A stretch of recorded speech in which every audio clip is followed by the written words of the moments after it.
A single wildfire in southeastern Oregon is burning across 180,688 acres this morning, and it is 0% contained, not 5%, not 1%. Zero, that fire covers 282 square miles of ground, which makes it larger than the entire city of Chicago, and there is not one completed foot of containment line anywhere around its perimeter. It grew by more than twice the size of Manhattan in the last 24 hours alone. Today is Friday, July 31st, 2026, and this is where the American fire season stands. Here is the big picture number, and it comes straight from the National Interagency Fire Center. There are 85 uncontained large fires burning across the United States right now. Those fires cover 2,814,679 acres between them, which works out to roughly 4,400 square miles, an area larger than Yellowstone National Park. 151 new fires started in a single day. 9 of them grew large enough to be classified as major incidents in their own right. 27,038 personnel are committed nationally. Oregon alone is carrying 30 large fires across more than 6 million acres, an area very close to the entire land area of the state of Delaware. And the national preparedness level is sitting at 5 out of 5. That is the top of the scale. There is nothing above it. Let me put this season against the 10-year average, because this is where it starts to look genuinely unusual rather than simply bad. Year to date, the National Interagency Fire Center has logged 43,264 wildfires, which have burned 4,668,497 acres. The 10-year average number of fires for this exact date on the calendar is 34,025. We are sitting at 127% of that. The 10-year average for acres burned by this date is 3,585,798. We are at 130% of that. Now, look carefully at those two figures side by side, because the gap between them is the story. The fire count is up 27%. The acreage is up 30%. That tells you it is not simply that more fires are starting this year. Each individual fire is taking more ground before anybody manages to stop it. And compare it to last year, which was not a quiet season by any measure. The same date in 2025 stood at 40,654 fires and 3,232,468 acres. So we are running about 2,600 fires ahead of last year, but nearly 1.44 million acres ahead. That total burned area, 4,668,497 acres, converts to roughly 7,300 square miles, which is larger than the state of Connecticut. That is what has already burned in this country since the 1st of January. Now let's cross over to the people watching this who are nowhere near any of it.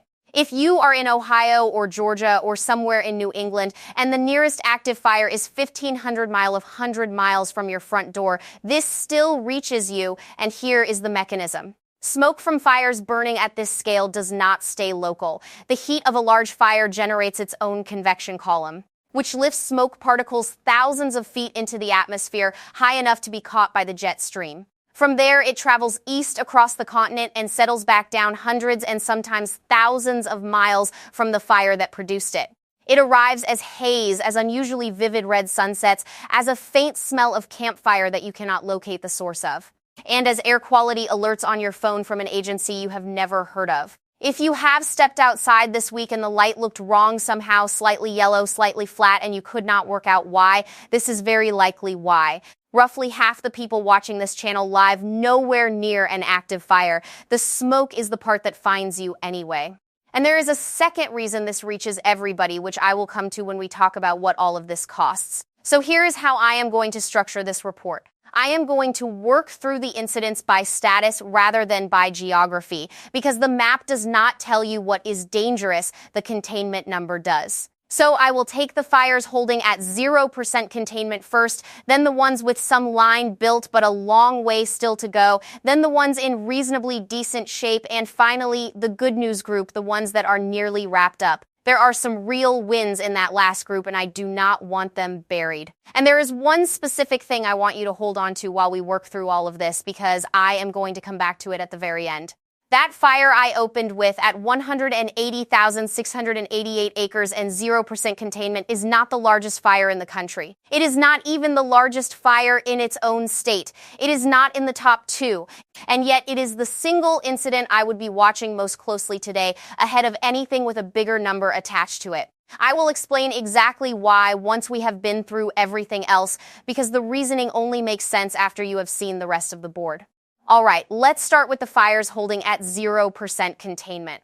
And the largest of them by a very wide margin is Coleman Creek. Coleman Creek is burning on Bureau of Land Management ground in the Burns District, roughly 8 miles east of Ventura, Oregon, in grass and brush fuels. In one operational period, it went from 146,293 acres to 180,688 acres. That is 34,395 acres of growth in a single day. 34,395 acres. That figure is the largest single-day growth of any incident in the United States in this reporting cycle. And to be clear about what it means, that one day of growth is larger than the total current size of most of the fires I am going to name in the rest of this report. Fire behavior is listed as active with wind-driven runs, short-range spotting, and single-tree torching. Numerous structures and energy infrastructure are threatened. Evacuations are in effect along with area, road, and trail closures. There are 121 personnel assigned. Containment, 0%. Now let me explain what that containment number actually measures, because it is the most misunderstood figure in all of wildfire reporting, and everything that follows in this report depends on you having it straight. Containment percentage does not tell you how much of the fire is out. It does not tell you how much of it has stopped burning. It does not tell you how much of it is cooling down. What it tells you is what percentage of the fire's outer perimeter now has a completed control line around it. A control line is a break in the fuel, either cut by hand crews and bulldozers or anchored onto something that already exists like a road, a river, or a ridge of bare rock, and it only counts as complete when the incident commander is confident the fire will not cross it. So a fire can be 90% contained and still be burning enthusiastically in the middle of itself. That is normal, and it is not a cause for alarm, because the interior fuel will burn out and the line will hold. And on the other side of it, a fire at 0% containment is not necessarily a fire nobody is fighting. Coleman Creek has 121 people on it. It means that as of this morning, no section of that perimeter is finished to the standard where crews are willing to sign off on it. Containment is a measure of confidence, not of extinguishment. Hold that in your head for the rest of this. Now let's swing north into Washington State, where the second largest fire holding at 0% is Little Giant, burning on the Okanogan-Wenatchee National Forest about 30 miles northwest of Leavenworth. That fire stands at 25,407 acres after growing 1,046 acres in a day, which is around 40 square miles, close to twice the size of Manhattan. Fire behavior is active with uphill runs, crowning, and short-range spotting. Numerous structures and critical infrastructure are threatened. Crowning is worth 30 seconds of explanation because it changes the entire character of a fire. A surface fire burns through grass, brush, and fallen material on the forest floor, and crews can often work directly alongside it. A crown fire has climbed into the canopy and is moving through the tops of the trees. Once a fire is crowning, it moves several times faster.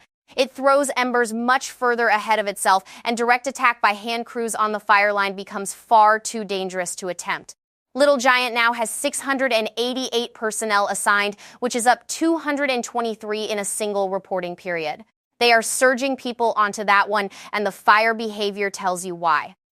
Back into Oregon now, and the Grasshopper fire on the MT. Hood National Forest, 3 miles north of Sportsman Park.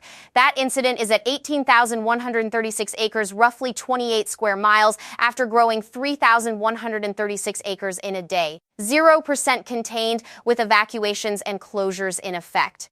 And here is the detail on that one worth flagging. It went from no assigned personnel at all to 373 in one reporting cycle. That is an incident management team arriving all at once, standing up a fire camp, and taking over an incident that was previously being handled locally. When you see a jump like that in the staffing column, it is usually the clearest signal in the entire report that somebody has looked at a fire and decided it is going to be a long campaign rather than a quick catch. Also holding at 0 and worth your attention, Ptarmigan, also on the Okanogan-Wenatchee, now at 18,000 acres after adding 4,000 in a day. And then there is Sinlahekin on Washington Department of Natural Resources ground about 12 miles west of Tonasket, which is the one in this group that concerns me most. Sinlahekin went from 2,990 acres to 8,726 acres overnight. It nearly tripled. Fire behavior is listed as extreme, with wind-driven runs, flanking and spotting, and numerous structures and communication infrastructure are threatened. A CAL FIRE incident management team is mobilizing to it, which means Washington has reached across the state line into California for help. Extreme is the top rung of the fire behavior descriptor scale. The National Interagency Fire Center does not use that word loosely. It appears on a small fraction of incidents in any given report, and it means fire behavior that is unpredictable, that is generating its own weather in the immediate area, and that makes any direct attack unsafe. Rounding out the 0 containment group. And these are smaller, but every one of them started small. Silvertip in Montana at 4,126 acres after adding 3,732 in a day, which means it grew by roughly 10 times its previous size. Bradeen Hill in Washington at 4,095, Border 2 in North Cascades National Park at 1,500 after growing 1,000, Castle on the Umpqua National Forest at 1,727, Paradise on the Umatilla at 763. And Luna also in North Cascades at 325 acres. All right, let's move into the second group, the fires that have some line built but a long way still to go. And this is where the largest fire in the country sits. Big Grass, Vail District Bureau of Land Management, 25 miles southwest of Jordan Valley, Oregon, 301,572 acres, up 13,452 in a day.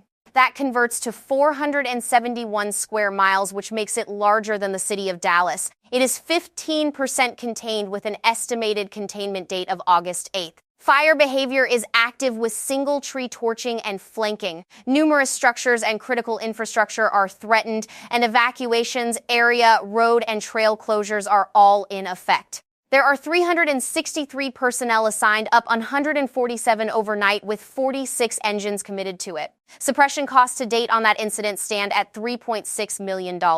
Kaiser Canyon on Colville Agency land 1 mile south of Nespelem, Washington, 128,212 acres, which is around 200 square miles, more than twice the land area of Boston, 27% contained. And here is the figure on that one that stops you cold. 44 structures destroyed. 44, that is the highest structure loss of any single incident in the Northwest right now. There are 1,091 personnel assigned to it, and suppression costs have reached $20.4 million.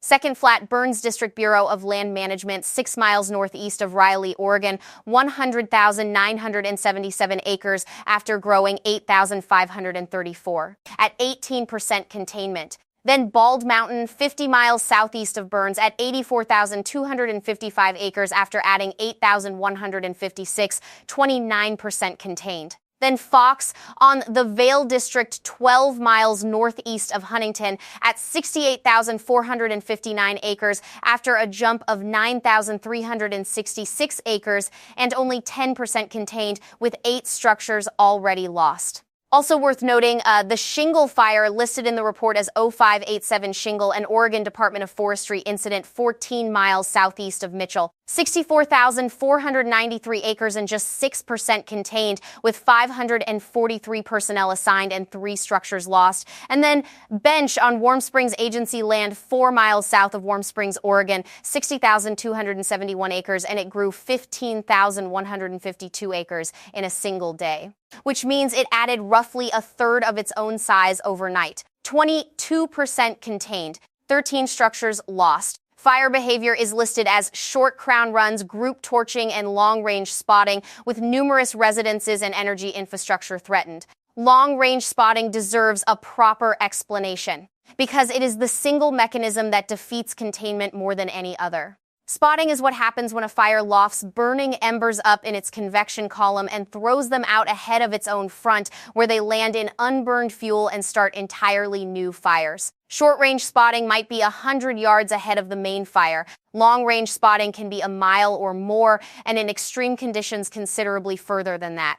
This is what makes a control line simply stop working. Crews can cut a perfect line, wide, clean, anchored properly at both ends, and the fire will land on the far side of it and start again with all of that work now behind the flame front instead of in front of it. Spotting is also, and this matters for how you read these reports day to day, the main way separate fires end up merging into one much larger incident. Two fires burning several miles apart start throwing embers toward each other. The ground in between them ignites and burns out. And what appeared as two separate incidents on the map this morning is reported as a single complex by tomorrow. When you see acreage in one of these reports jump by an amount that seems impossible for one day of growth, a merger is very often what has happened. Now here is some real good news, and this next group has genuine wins in it, so let's give them proper time. The Rowe Creek Complex, Prineville District Bureau of Land Management, 5 miles west of Condon, Oregon, that fire sits at 200,292 acres.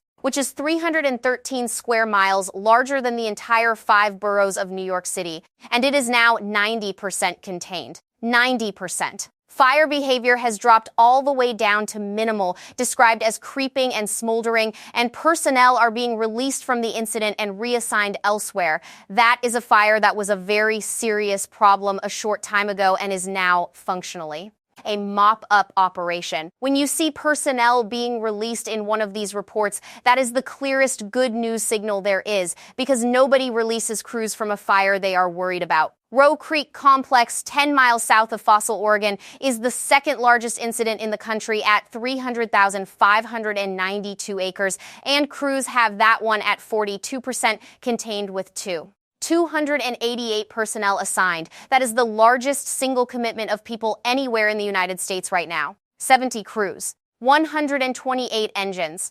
42% containment on a fire that size does not happen by luck, and it is worth understanding what those numbers represent in practice.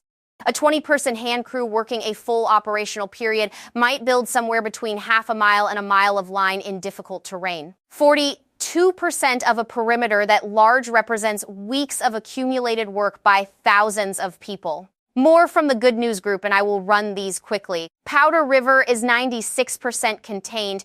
Crater is at 97%. Stubble on the Malheur National Wildlife Refuge is at 93%. Hat, 40 miles east of Burns, is at 89%. Babylon in Utah at 107,189 acres is 95% contained.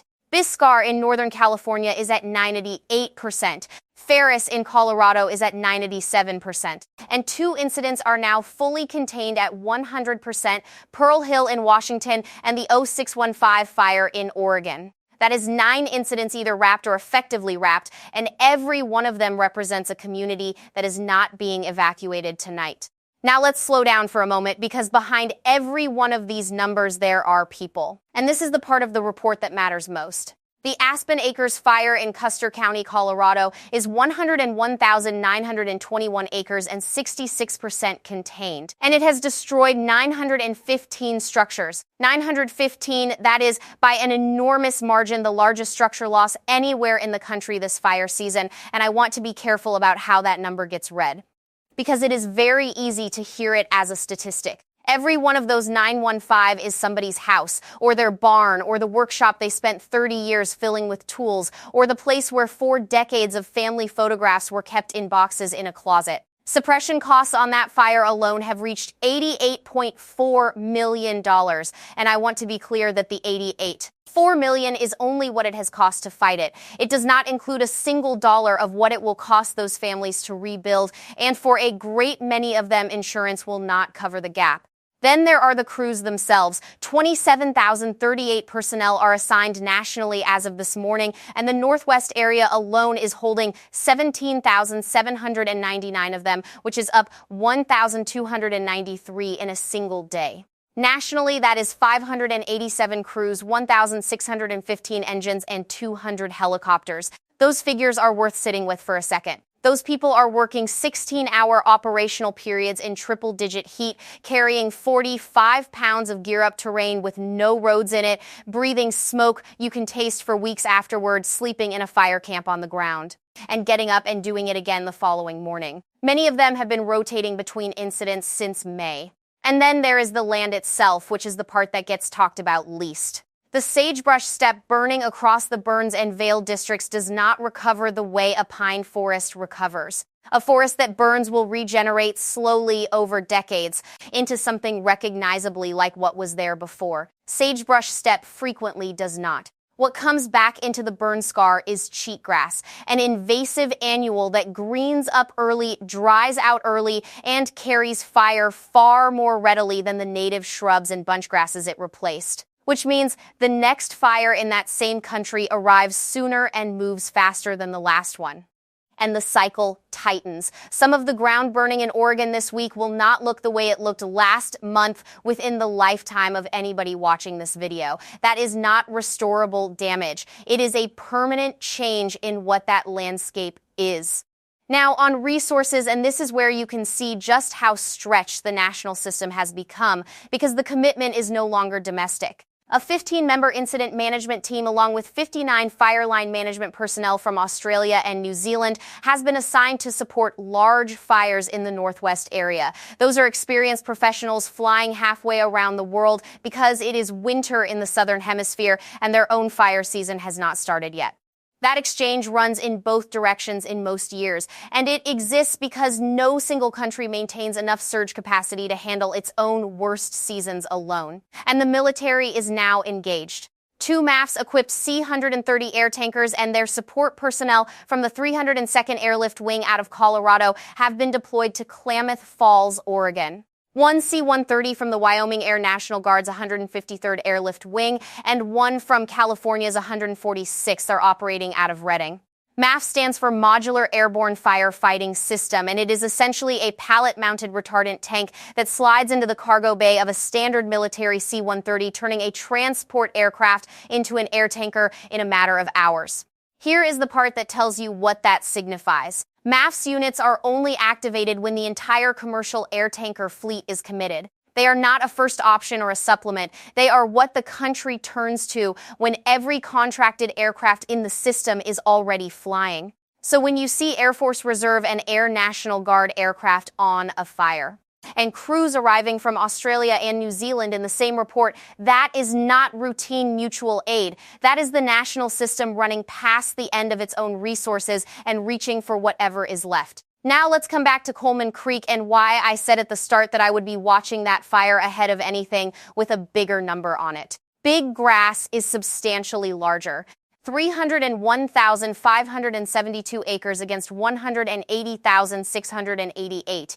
On any headline, on any thumbnail, on any news ticker, Big Grass is the story and Coleman Creek is a footnote. But look at what sits underneath those two numbers. Big Grass has 15% of its perimeter lined. It has 46 engines committed to it and 363 people on the ground. And critically, it has an estimated containment date of August 8th. Somebody with responsibility for that incident has looked at the terrain, the fuels, the forecast, and the resources available and has written down a specific day on which they expect to finish the job. That estimate might slip. It often does. But its existence tells you there is a plan that people believe in. Coleman Creek has none of that. 0% of its perimeter is lined. There are 121 people assigned to a fire covering 282 square miles, which works out to roughly 1 person for every 2.5 square miles of active fire. Its estimated containment date is August 15th, a full week further out than the fire that is nearly twice its size. And in the last operational period, it took 34,395 acres. That is the profile of a fire that is still writing its own story, rather than one that crews are in the process of closing out. And this is the thing I would most want you to take away from today's report, because it will make every future one of these easier to read. The acreage number tells you what has already burned. It is history. The containment percentage and the growth rate taken together tell you what is likely to burn next. That is the number that should move you, and it is almost never the one in the headline. All right, now to the next 24 hours, and the forecast is not reassuring. The Predictive Services discussion from the National Interagency Fire Center places the highest confidence for isolated dry thunderstorms over north central and eastern Idaho, extending into southern Montana and western Wyoming. There is a second area of lower probability but potentially high impact running from eastern Washington into northwest Montana. A dry thunderstorm, and let me explain this one quickly because it is the single most dangerous thing in today's forecast, is a storm that produces lightning but where the rain evaporates in the dry air before it ever reaches the ground. You get every ignition source that a thunderstorm carries and none of the water that would normally offset it. On landscapes as dry as these currently are, one cell moving through can start a dozen separate fires in an afternoon in country with no road access, and they may not be detected for a day or more. Nearly every major fire siege in the western United States has begun with a lightning outbreak like this. On humidity, relative humidity is forecast at 3 to 15% across the Mojave and much of the Great Basin, with overnight recovery of only 10 to 30%. That second figure deserves more attention than it usually gets. Under normal conditions, humidity climbs after sunset, the fine fuels take moisture back out of the air, and fire behavior drops off substantially for several hours. That overnight window is when crews do their most productive and safest work, building line while the fire lies down. Recovery in the 10 to 30% range means that window barely opens at all. The fire keeps running through the night at close to daytime intensity. Crews get less done in the dark, and they arrive at the next burning period already behind. Temperatures are forecast 5 to 15 degrees above normal, with unseasonably low humidity of 8 to 20% across the inland Northwest and the northern Rockies. So here is what you can actually do with all of that.